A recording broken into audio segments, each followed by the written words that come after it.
Talvez não saibam, mas hoje é o Dia Mundial do Rim. Eu confesso que também não sabia, mas agora sabendo, vamos ter que fazer alguma coisa. Até porque o rim é uma coisa que nós só falamos quando fazemos aquelas promessas, não é? As pessoas todas têm medo de ficar sem os rins. Normalmente, quando há mitos urbanos, é sempre alguém que ficou sem os rins, adormeceu, acordou e ficou sem os rins. Eu não percebo porque é que os rins são tão perseguidos com este tipo de mitos. Mas a verdade é que para compreender este mito e outros, chamamos aqui alguém que está intimamente ligado com o rim e não com raptos. Na verdade é o Dr. José Manuel Boavida, ainda bem que não está ligado com raptos nenhuns. Obrigado por este espaço. Sem menosprezar as pessoas que com os ratos investigam e conseguem perceber algumas coisas antes de nós lá conseguirmos chegar, porque os ratos são um bom exemplo para um modelo para os homens perceberem como é que se funciona na vida, que o seu organismo também trabalha. Doutor, Dr. José Manuel Boavida, acha que de algum modo nós subestimamos os nossos rins? Isto é, não é propriamente uma coisa que nós façamos uma consulta regular para ver se os nossos rins estão bons. Ao contrário do que fazemos, por exemplo, com a nossa higiene dentária, com outras coisas. Porquê que isto acontece? Nós, em geral, subestimamos toda a nossa saúde. Só estamos habituados a ir ao médico quando temos algum problema. E é esta noção nova que a medicina moderna traz, é que provavelmente temos que ir ver se está tudo bem e não estarmos à espera que as queixas apareçam. E com o rim passa-se exatamente o mesmo, mas poderia falar do coração, poderia falar dos açúcares, poderia falar de toda uma outra série de doenças, até dos próprios dentes, como acabou de dizer, sempre a consulta regular é feita. Esta medicina nova chama-se mais hoje a medicina de prevenção, ou seja, atuamos antes das coisas aparecerem para tentarmos evitar que elas cheguem a aparecer na realidade. E os rins é um bom exemplo disso, continuamos a ter um número enorme de pessoas com insuficiência renal, que é o termo que se utiliza em geral para quando os rins começam a funcionar mal, e a maior parte das vezes isso é apanhado em análises feitas por múltiplas razões que não propriamente para ver o rim. E, portanto, é uma análise que se tornou de rotina. Qualquer pessoa que quer fazer o dito check-up, quer saber como está, faz um conjunto de análises para ver se tem anemia, e uma para ver se tem diabetes, e uma delas é sempre para ver como está o rim. E, portanto, se as pessoas consultarem o seu médico como devem anualmente, será bom que façam uma análise ao seu rim e perceber qual é a situação em que ele está. Doutor, a ideia que eu tinha é que no futuro qualquer órgão, também os rins, se derem problemas, são rapidamente substituídos. Mas isso não é tão fácil. Não é fácil substituir um rim. Não é neste momento ainda não. Eu penso que a investigação nos rins tem muito para dar.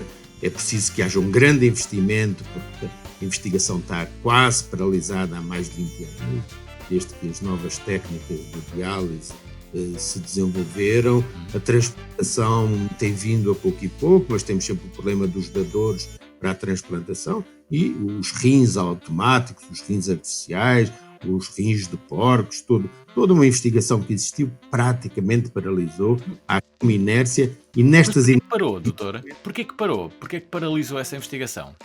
Porque as pessoas estarão contentes do ponto de vista de quem investe nesta situação. E é aqui que normalmente o Estado tem que ter uma intervenção, e as faculdades e a academia, porque a indústria está satisfeita neste momento. E é um pouco para pegarmos, agitarmos um pouco essas águas, que a OMS, o ano passado, fez uma declaração dizendo que é necessário repensarmos exatamente aquilo que são os atuais tratamentos ao rim, porque aquilo que é a diálise, toda a gente sabe, é um tratamento duro, que permite alguma qualidade de vida às pessoas, mas estar 3 a 4 horas, 3 vezes por semana, enfiado numa sala, não é propriamente uma boa solução. E, portanto, é necessário que haja mais investimento. Obviamente que estou-me a referir aqui à fase já dita de insuficiência renal grave. Mas antes disso temos todas as outras fases, que é prevenir chegar lá. E essas são aquelas que hoje nos interessam mais falar, que é dizer, chamar a atenção de que nós temos estado a falar do rim, mas os dois rins, os chamados feijões que temos atrás, junto às nossas costas, necessitam de ter uma atenção muito especial, não neste dia, mas em todos os dias, porque é aí que poderemos apanhar a maior parte destas situações, em situações precoces, evitar que elas progridam e diminuir o número de pessoas que entram em diálise. Se formos olhar ao longo dos últimos anos, tem diminuído o número de pessoas que entram em diálise por causa da tensão arterial, mas tem aumentado o número de pessoas que entram em diálise por causa da diabetes, e, portanto, o número de pessoas que entram em diálise tem-se mantido mais ou menos diminuído. Mas sabendo nós as causas disso, são essencialmente a hipertensão e a diabetes, e sendo essas duas doenças controláveis hoje em dia, se detectarmos precocemente, se tivermos uma atenção especial e se utilizarmos toda a medicação que hoje existe para proteger os rins, nós poderemos melhorar estes resultados. O outro aspecto é também aumentarmos o grau de transplantação. E esse também implica investigação para conseguirmos ter uma vinda de órgãos, de rins, para transplante que não esteja dependente dos desastres do automóvel, do falecimento de pessoas em idade jovem e, portanto, claramente temos que encontrar soluções alternativas que não passem por aí. Doutor, uma coisa que se falava há já alguns anos era a possibilidade de haver uma diálise em casa. E isso também é uma coisa que ainda não se conseguiu. É o sonho de qualquer pessoa com diabetes, com insuficiência renal, é que chega à noite quando se vai deitar, tal como ligam muitas pessoas uma máquina para ficar melhor, o CPAP, também podem ligar uma máquina de filtração e, portanto, dormir toda a noite fazendo o trabalho de filtração que o rim normalmente faz e que na diálise se faz, fazê-lo normalmente em casa com outra qualidade de vida. Há um sistema que já se aproxima deste, que é o chamado diálise peritoneal, que é feito em casa, em que as pessoas substituem, portanto podem fazer. Mas a diálise peritoneal é feita nas primeiras fases da insuficiência renal e, portanto, muitas pessoas com mais capacidade, muitas vezes com mais juventude, estão dispostas a fazer esse trabalho em casa, mas há que encontrar aí formas tecnicamente mais eficazes, mais amigas das pessoas, claramente para facilitar a qualidade, aumentar a qualidade de vida, sem diminuir, obviamente, a sobrevida e a esperança de vida das pessoas. Doutor, uma pergunta. É perfeitamente normal viver só com um rim? É perfeitamente normal. Há pessoas que viveram vidas inteiras só com um rim, depois, por um acaso, foram fazer um exame e descobriram que tinham nascido com um rim. E, portanto, por isso que muitos assistimos, nomeadamente pós-transplantes, pais darem um dos rins para o seu filho poder recuperar a função renal e, portanto, fazer um transplante. Doutor, é daí que vem a expressão eu dava um rim por aquela pessoa ou eu dava um rim pelo meu filho? É daí que vem? É daí que vem e aquilo que falava há pouco do mito das pessoas que dizem que vão dormir e que acordam de manhã sem o rim, é exatamente esta hipótese de haver roubos de rins, principalmente em países com menos controle e com menos capacidade de controlar estas situações, em que se possam dar rins às pessoas. É realmente um escândalo, tráfico de órgãos que existe, infelizmente, neste mundo, mas, portanto, é exatamente por isso. Nós podemos viver com o rim, desde que esse rim tenha capacidade funcional para limpar o nosso sangue daquilo que são os desperdícios que temos todos os dias no funcionamento do Doutor, nosso uma coisa que eu desconhecia, até termos esta conversa e até ter investigado, é a relação entre a saúde dos nossos rins e os diabetes. A diabetes, tal e qual como a hipertensão, são doenças que vão fazendo pequeninos de traumatismos, pequeninas lesões nos nossos vasos sanguíneos. Os vasos sanguíneos são chamados capilares. Se fizermos uma ferida em qualquer parte, imediatamente sangramos. Não vemos que haja lá nenhum grande sítio a passar o sangue, mas são pequeninos vasos que existem.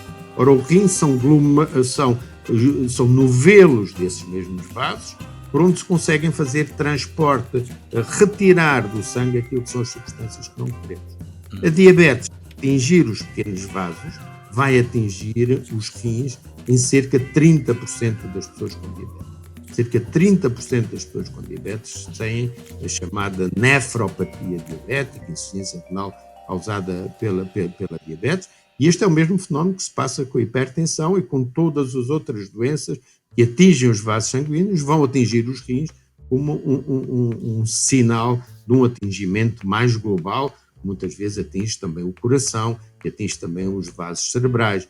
Por isso que hoje ligamos muito o rim ao coração e, portanto, estão as pessoas com rim, com problemas de insuficiência renal, morrem mais de coração, porque a mesma doença que têm no rim também existe no coração e, portanto, necessitam de um tratamento mais rigoroso, mais atento e de um acompanhamento extremamente forte. Já agora, os rins, no fundo, acabam por ser uma doença silenciosa. Tirando algumas situações que não estamos aqui a abordar, as infecções renais ou a chamada pedra no rim, são situações dolorosas.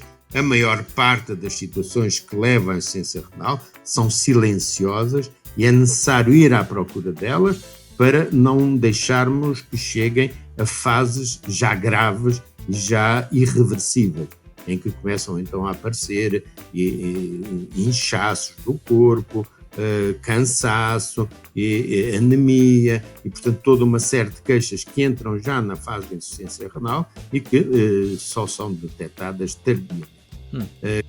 E por isso mesmo se diz que é uma doença relativamente invisível, tal como a diabetes, são doenças que não doem e, portanto, as pessoas deixam andar e, tal e qual como dizíamos no princípio, em vez de prevenirmos, de sabermos como estamos, de fazermos de vez em quando uma observação do nosso corpo, deixamos andar porque a máquina vai funcionando e nós vamos utilizando-a para aquilo que queremos fazer e para aquilo que é a nossa vida.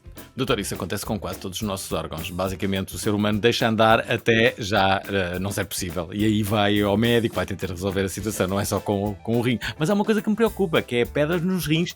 Isso eu nunca tive e espero não ter. Mas a verdade é que também existem alguns mitos associados às pedras nos rins. Já há certezas sobre aquilo que pode provocar uma pedra nos rins? Haverá algumas certezas, pelo menos daquilo que não provoca. Por exemplo, beber leite ou ingerir mais cálcio, julgou-se que iria provocar, não é por aí, mas já desidratar pode agravar o aparecimento de pedras no rim.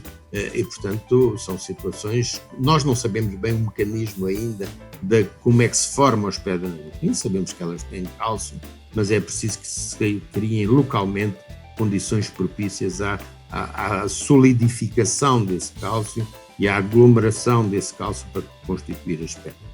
Aquilo que sabemos é que a desidratação pode agravar a situação e, portanto, as pessoas devem beber água diariamente para tentarem ajudar o rim a limpar-se e a eliminar as substâncias que o organismo não precisa ou não quer ter.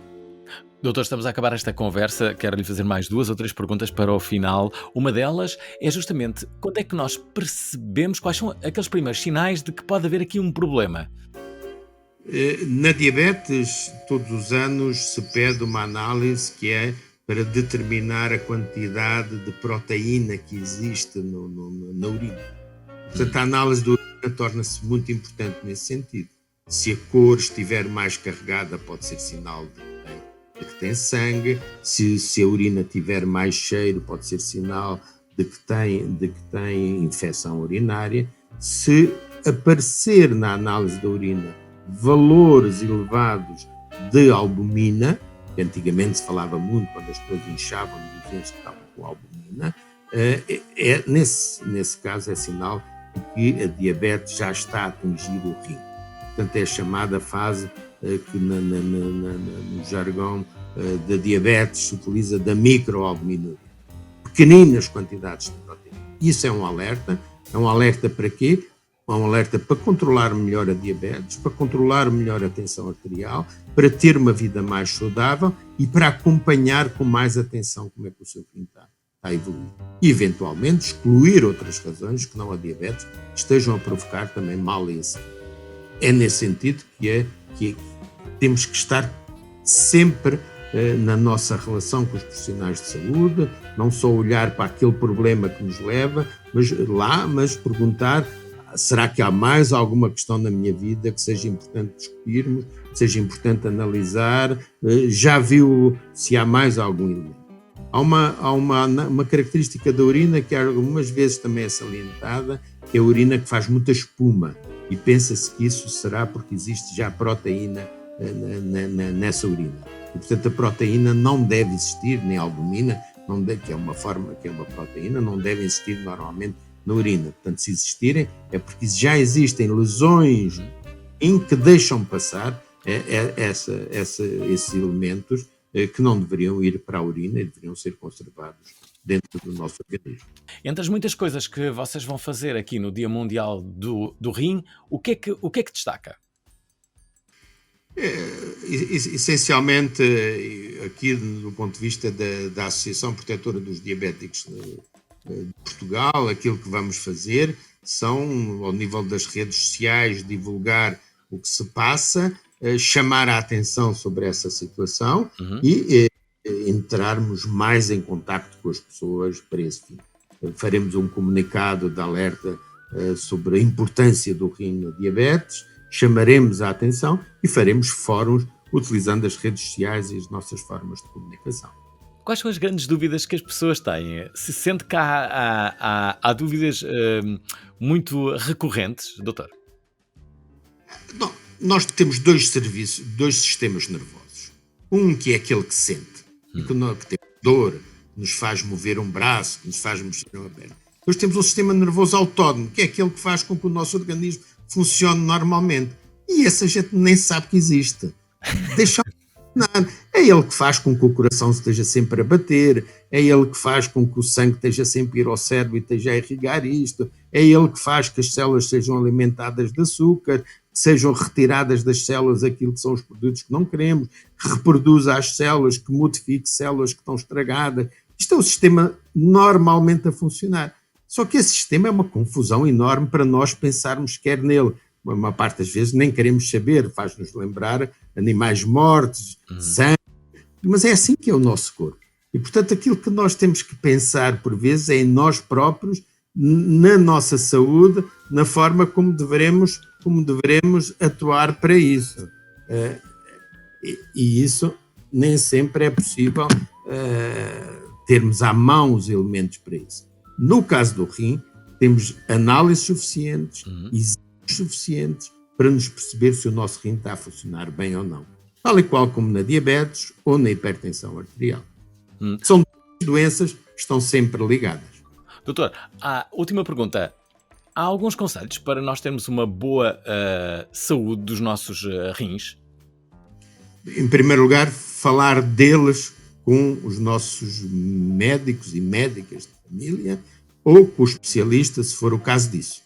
Em segundo lugar, procurarmos saber mais sobre aquilo que pode prejudicar os rins, dado que é um problema que assusta as pessoas e que as preocupa. E em terceiro lugar, sempre que exista um maior risco ou que o médico de família ou médica de família suscitaram alguma dúvida, fazer exames regulares, tomar a medicação aconselhada e pressionar a sociedade, os investigadores, para encontrarem melhores respostas, porque precisamos ainda de melhores tratamentos e de melhores respostas para os nossos rins. Há uma pergunta que me ficou da conversa que tive consigo, e é uma pergunta que normalmente nós não fazemos, que é: como vai o meu rim? Há quanto tempo nós não fazemos essa pergunta? Como vai o meu rim? Pois eu não faço ideia, eu espero que vá bem.